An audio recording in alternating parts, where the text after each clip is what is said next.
Eventually, the cure becomes the curse. I saw a headline the other day about Marie Kondo. She's the simplification guru that garnered a following of millions of people with her best-selling book. Her big idea was this. Actually, it was a question. Does it spark joy? If your life is full of clutter, if your life is full of things that are burdening you and weighing you down, ask that question, does it spark joy? And if it doesn't spark joy, you are free to get rid of it. It was a philosophy for freedom and simplification that millions have followed and embraced, and millions said was changing, if not saving, their lives.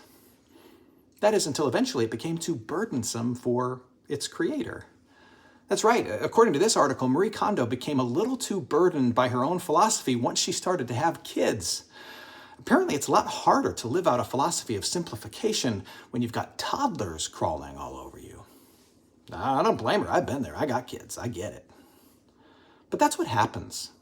That's what happens with our life-saving philosophies, our fads that are going to solve every problem for us. And that's not to say that simplification, minimalism is a bad thing. Not at all. In fact, it's quite a biblical thing. But in the end, any philosophy, any fad, any way of living, and any 10 steps to a better life that come down to you doing something and embracing something are ultimately going to end up feeling like a burden.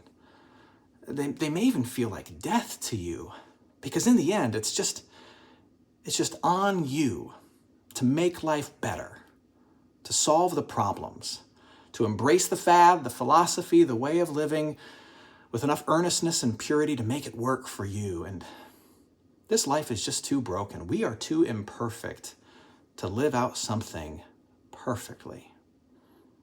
And once we fail and once we're no longer perfect, it becomes a burden to us. I know you know what I'm going to say.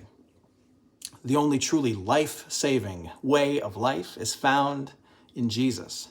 And this is what makes the message of Jesus and the way of Jesus so otherworldly and truly life-saving and life-giving, because Jesus comes to us and he does not give us a philosophy to live out. Sure, there are philosophical aspects to it, but he doesn't give us rules to live by, steps to abide by in order to have a freer existence. No, he just comes and he gives us freedom. He comes to us and what does he say? Come to me, all who would like to live a better life? No. Come to me, all who are weary and burdened, and I will give you 10 steps to success? No. I will give you rest. He does it all and gives it to those who can't do it for themselves. And resting in that is freedom.